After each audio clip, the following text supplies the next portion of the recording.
राम राम के जाप में तेरे पहले सा आराम नहीं। राम नाम के जाप में तेरे पहले सा आराम नहीं।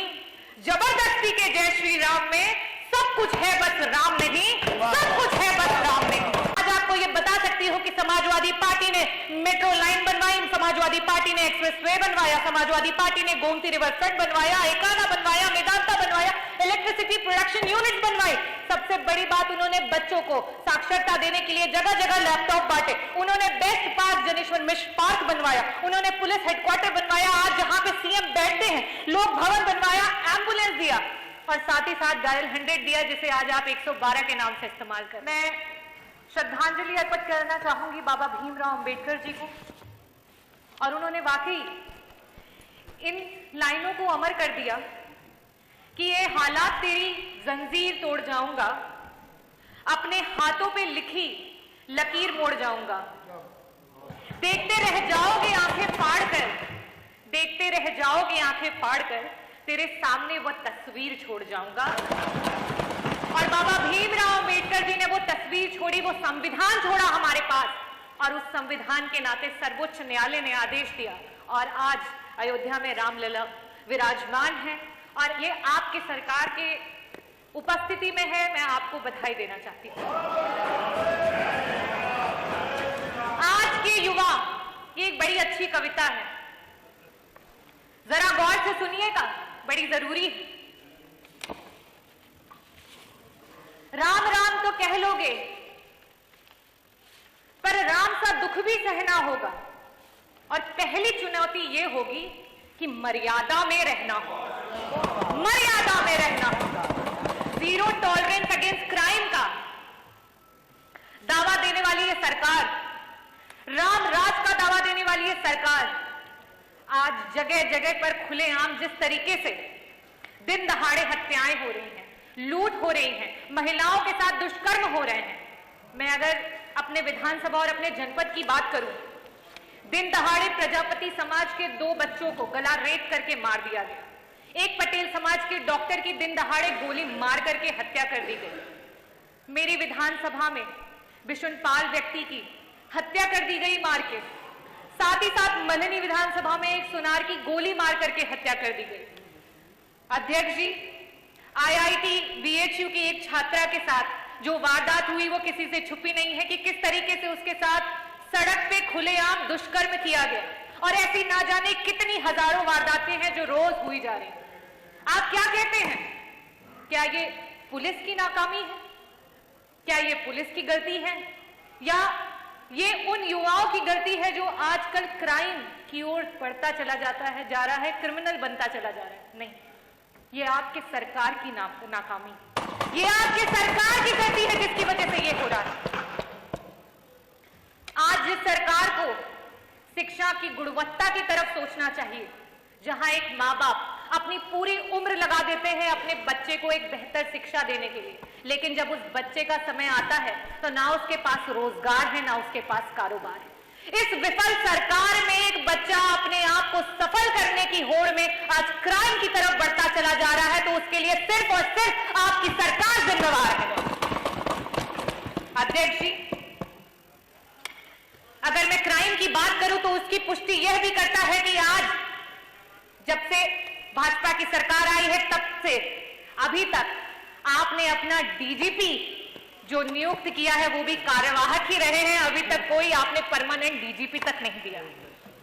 अध्यक्ष महोदय, पुरुषोत्तम रामचंद्र जी की अगर हम बात करें तो रामचंद्र जी ने तो शबरी के जूठे बेर खाए थे। उन्होंने तो केवट, सुग्रीव और हनुमान को गले लगाए थे, और साथ ही साथ चाहे वो अहिल्या हो या फिर वो निषाद राज, सबको अपनाया।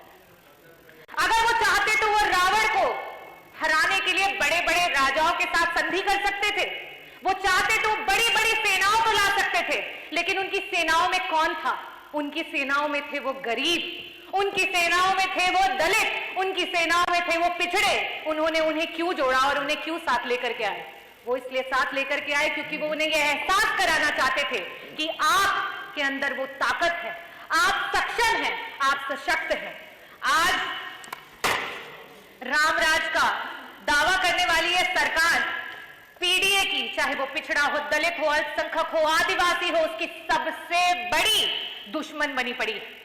आज अगर हम बात करें शिक्षा में, 69,000 शिक्षकों की भर्ती के घोटाले को आज तक कोई भूला नहीं है और बार बार इस सदन से उसकी गुहार लगाई जा रही है। आज अगर मेडिकल कॉलेजेस की बात करें, चाहे वो किंग जॉर्ज मेडिकल कॉलेज हो, चाहे वो आरएमएल हो, चाहे वो एसजीपीजीआई हो, आज ये अगर प्रोफेसर्स की भर्ती की बात आती है तो वहां जगह जगह पर आरक्षण का हनन हो रहा है और जगह जगह पर गलत तरीके से भर्तियां की जा रही हैं। आज भी 112 डायल की हमारी बच्चियां जो संवाद अधिकारी के रूप में काम करती थी, वो अपनी नौकरी के लिए गुहार लगा रही हैं। आज आउटसोर्सिंग के नाम पर हमारे देश की गरीब जनता को बंधुआ मजदूर बना दिया गया है। अध्यक्ष जी, आज 2-2 हजार की पगार पे उन लोगों से 8-8, 12-12 घंटे काम कराया जा रहा है। ये स्थिति है आपके सरकार। अध्यक्ष जी, बड़े वादे किए गए, इन्वेस्टर समिट मीट की वादे किए गए, ना जाने कितने हजारों करोड़ का इन्वेस्टमेंट आपकी सरकार लेकर के आई, लेकिन आज धरातल पर अगर देखा जाए तो ना भी इन 7 वर्षों में ना तो एक मल्टी स्पेशलिटी हॉस्पिटल दिखता है, ना तो कोई नया एम्स दिखता है, ना तो कोई नया एनआईटी दिखता है, ना आईआईटी दिखता है, ना एमआईटी दिखता है, और बहुत लंबी कगार है लेकिन कुछ भी दिखाई नहीं देता। आपके इन बड़े बड़े इन्वेस्टमेंट्स में रोजगार और व्यापार सिर्फ और सिर्फ कागजों पे दिखाई देते हैं, हकीकत में कहीं दिखाई नहीं देते। आज हमारे देश का युवा कुछ चंद पैसों के लिए अपने देश से पलायन करके दूसरे देश में जाने के लिए तैयार है। ये सच में बड़ा ही शर्मनाक है।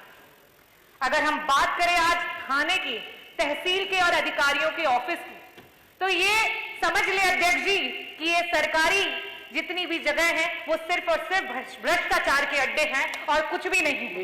आज अगर जमीन का नाप होता है तो वो जमीन के नाप जो है वो मौखिक रूप में आदेश होते हैं। आज तो लिखित भी बंद हो गया है, क्योंकि जब जितनी रिश्वत आती है उस हिसाब से ये नाप बदल जाते हैं। अध्यक्ष जी, ये आपकी सरकार बार बार जनता के मूलभूत अधिकारों के लिए जब भी विपक्ष ने आवाज उठाई है तो हमेशा ये आवाज आती है कि अरे जब बबूल लगाया तो आम कहां से पाओगे, जब बबूल लगाया तो आम कहां से पाओगे। जब से समाजवादी पार्टी की स्थापना हुई उस तब से लेकर के अध्यक्ष जी आज तक का अगर कार्यकाल देखा जाए तो अगर समाजवादी पार्टी ने 12 साल सत्ता पे राज किया है तो आपको 13 साल हो चुके हैं। और उसके बाद मैं आज आपको ये बता सकती हूं कि समाजवादी पार्टी ने मेट्रो लाइन बनवाई, समाजवादी पार्टी ने एक्सप्रेसवे बनवाया, समाजवादी पार्टी ने गोमती रिवर फ्रंट बनवाया, एकाना बनवाया, मेदांता बनवाया, इलेक्ट्रिसिटी प्रोडक्शन यूनिट बनवाई।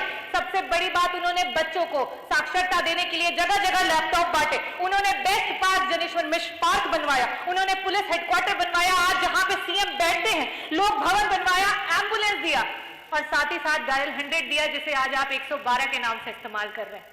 लेकिन अगर आप अपनी बात करें तो आपके पास आज भी सिर्फ कागजी हैं और कुछ भी है नहीं आपके पास, तो सिर्फ कोरे कागज लेकर के आप बैठे हैं और राम राज की बात करते हैं। और अध्यक्ष जी, अगर आज रामलला जी भी इन स्थितियों और परिस्थितियों में होते तो आज भारतीय जनता पार्टी की सरकार को यह अवश्य ही कहते कि राम राम के जाप में तेरे पहले सा आराम नहीं, राम नाम के जाप में तेरे पहले सा आराम नहीं, जबरदस्ती के जय श्री राम में सब कुछ है बस राम नहीं, सब कुछ है बस राम नहीं। मैं सिया राम को नमन करती हूं। जय भीम, जय भारत, जय संविधान। धन्यवाद अध्यक्ष।